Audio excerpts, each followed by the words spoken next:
It's a great pleasure to be here at Carnegie Hall. The great history of jazz at Carnegie Hall goes way back. I remember as a child hearing the famous concert that was, I thought it was 39, but I noticed in going through the museum it was in 1938 that Lionel Hampton and Teddy Wilson, Benny Goodman, Gene Krupa, Jess Stacy, Teddy, all of the fabulous players were here, Johnny Hodges. And that was one of the albums my mother brought home to me and inspired me to get interested in jazz. And I don't know too much about this evening as far as I'm supposed to be out of the loop. This is supposed to be a surprise for me. I met Clint in the Army in 1953. He was a swimming instructor, and I was in the concert band. And then we got to know each other. And he was a jazz fan, I found out, and I used to play in the clubs, at the NCO clubs, the non-commissioned officers clubs, and Clint was a bartender there.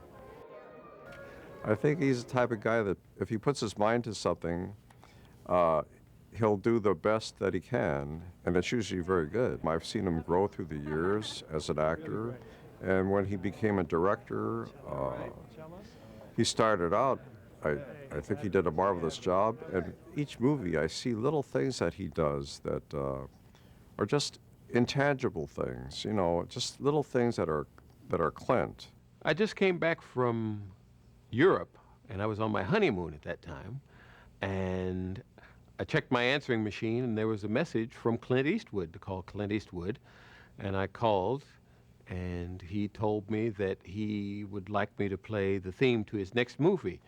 It turned out to be The Gauntlet. Well, I had seen John Faddis the week before we started thinking about the music. I'd seen him at the Monterey Jazz Festival.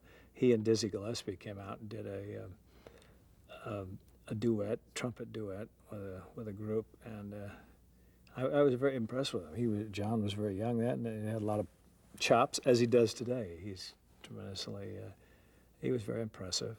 So I came back and I was telling Lenny, I said, there's this guy, or I was telling Jerry, I said, there's this guy who has this great chops played up there, you know, it's like Dizzy was when he was a kid or something. I really didn't have an idea of what type of a jazz fan Clint was at that time. That wasn't really until I played with him on the other soundtrack of a movie that he did called Bird, the story about Charlie Parker.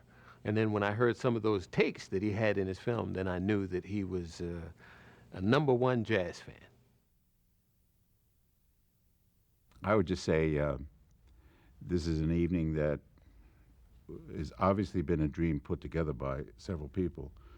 The sort of center post of the whole evening is about focusing on something that is so all-American and so absolutely pure. It's a form that has no form, and it has no rules, and yet it encompasses music that is written, and so much of it is improvisational, as many classical people realize they have a repertoire to deal with, and they very rarely, except in a cadenza, have a chance to play something outside of what's on that piece of paper, and they play it with everybody's interpretation. Here, there will be 25 or 30 people all letting go, sometimes at the same time, and yet have a form and a skeleton and a knowledge. And I think probably that's why jazz is so unique, and there are so many ups and downs that go with it. And I'm hoping that the audience, I'm sure the audience will fly.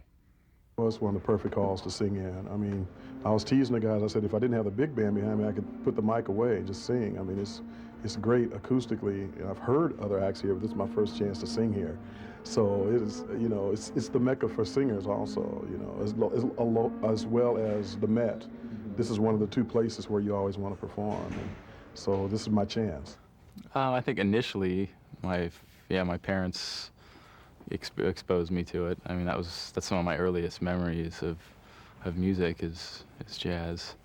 But I sort of found my way back to it later on. I mean, I went through, other music, rock and roll and stuff like that. Well, the interesting thing about being here is that in jazz these days, we really haven't had a whole lot of people to thank, And so, as far as I'm concerned, this is a good evening for us because in recent years, people have sort of stepped up to the plate. People like Clint Eastwood. It's the kind of thing that we should acknowledge because I think through acknowledgement there's encouragement. And as we encourage this kind of behavior amongst certain people, I think it's going to serve jazz very, very well. Everyone wants to play here once in their lifetime. And I'm very fortunate to say that this is probably my 6th or 7th time playing here. So, it's always fabulous to come to a place so world-renowned as Carnegie Hall and to play with all of the beautiful people I'm going to get a chance to play with tonight, like the legendary Jay McShann, one of the original Kansas City heroes, along with Count Basie and Benny Moe, he's right up there with them. It's more to the building than just a monument standing in the town. Oh, thanks. Actually, It holds the soul and the air of all kinds of music, perfected music, And then I played here a long time ago, some years ago, I was here with a group called Austin Powell's Quintet. And we played here, and we also played on Arthur Godfrey's program. Well, Clint Eastwood, as we all know, is a giant jazz fan and was responsible for getting some films made that never would have been made. Straight No Chaser, Around Midnight, song I'm singing tonight, and of course Bird, which you directed. Clint Eastwood's a great cat, and he's done a lot of great movies. I've seen just about every one he's done. There's always a lot of good music there, too. Fine. John, do you have a question? What would you like to ask? No, please don't do it. Don't do it. Where's my flugelhorn? All right. I gave him a flugelhorn, from the depths of my soul. I gave him a flugelhorn. You started. Next thing I know, man, he's not like Miles or something. He didn't go and pawn it. No. But he got another one that he's playing. I still have that one though, and I do use it. No, you don't. I do. Yeah, at home, practicing in front of TV. He's right. Oh, yes, beautiful, yeah. I mean, it's still fun to play Carnegie. I've played it before. I've been doing, I played here first, I think, with Charlie Mingus in the 60s, early 60s. Thursday night may be one of the unique concerts in the history of jazz because what Clint Eastwood has done for jazz in his soundtracks and in his movies is just immense. It makes people realize that great movies can be enhanced by the use of great music. I mean, I'm here in the name of the music and the individuals that brought together under this particular umbrella at this particular time, and to be a part of the solidification through the music, for musicians that are here as well as the hip audience that will be in attendance. Well, jazz, jazz without a doubt is an American music. Jazz was born in America. Some people say that, jazz is like America's only true art form. I wouldn't go that far. I think America has quite a few true art forms.